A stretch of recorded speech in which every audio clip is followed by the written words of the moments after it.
Doctor Ahmad एक मशहूर neuro surgeon था।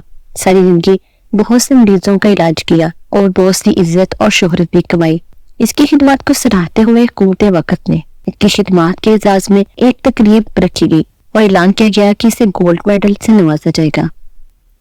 डॉक्टर अहमद ये खबर सुनकर बहुत खुश हुआ और घर आते ही अपनी बीवी बच्चों को ये खुशखबरी सुनाई और अगले ही दिन फ्लाइट बुक करवाई और अपनी मंजिल की तरफ रवाना हुए। जहाज में बैठे अभी कुछ ही वक्त गुजरा था कि जहाज में कोई टेक्निकल प्रॉब्लम होगी और अनाउंस किया गया, तमाम मुसाफिर मुतवज्जा हो, जहाज में कुछ टेक्निकल इशू हुआ है जिसकी वजह से हम करीबी ही एयरपोर्ट पर लैंडिंग करने वाले हैं।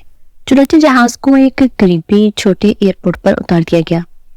जहाज में आए इशू को अमला सॉल्व कर रहा था, लेकिन काफी टाइम गुजर गया और मसला हल ना हो सका। डॉक्टर अहमद स्टाफ के पास गए और उनसे कहा, मेरी बहुत ही अहम तकरीब है और सारा प्रोग्राम मेरे ही एजाज के तौर पर रखा गया है और मैं चीफ गेस्ट हूँ। मुझे गोल्ड मेडल से नवाजा जाएगा।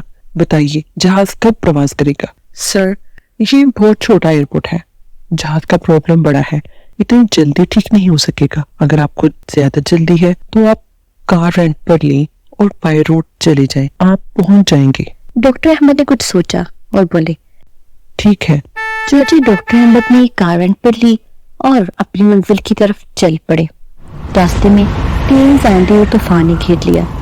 आंधी और तूफान में डॉक्टर साहब रास्ता भटक गए और मेन हाईवे की बजाय किसी गांव की तरफ चल पड़े। अंधेरा, तूफान और ऊपर से खाना भी मैंने नहीं खाया और जोर की भूख भी लगी है। क्या करूं? फिर अचानक इसे गांव में एक झोंपड़ी नजर आई जिसमें एक बल्ब जल रहा था। डॉक्टर साहब झोंपड़ी की तरफ चल पड़े और दरवाजा खटखटाया और एक बूढ़ी औरत ने दरवाजा खोला। माँ जी, क्या कुछ खाने पीने को मिल सकता है? बारिश बहुत तेज है और मैं रास्ता भटक गया हूँ। हाँ बेटा, अंदर आ जाओ। ये लो बेटा, पानी पियो। पानी पिलाने के बाद बूढ़ी अम्मा ने कुछ खाने को भी दिया। थोड़ी जान में जान आई तो डॉक्टर अहमद ने देखा कि करीब ही बिस्तर पर एक नौजवान लेटा हुआ था। माँ जी, ये कौन है? ये मेरा बेटा है। क्या हुआ इसे? बेटा, इसे बहुत बड़ी बीमारी है, आप इलाज नहीं करवाते?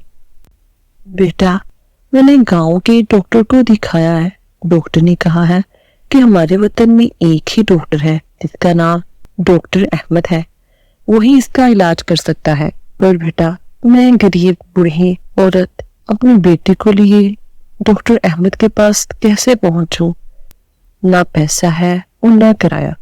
मैं रोज दुआ करती हूँ, अल्लाह तू ही कारसाज है, तू मेरे बेटे को शिफा दे दे, ये डॉक्टर अहमद के पास पहुंचा दे। डॉक्टर अहमद ये सुनकर रोने लगा और बोला, माँ जी, मैं ही डॉक्टर अहमद हूँ और अल्लाह ने मुझे आपके घर भेज दिया है। जहाज का खराब होना, छोटे एयरपोर्ट पर उतरना, रेंट की कार लेना, रास्ता भूल जाना, तूफान आना और किसी और के नहीं बल्कि उसी घर पर रुकना और मरीज का इलाज करना, बेशक अल्लाह बेहतरीन कारसाज है।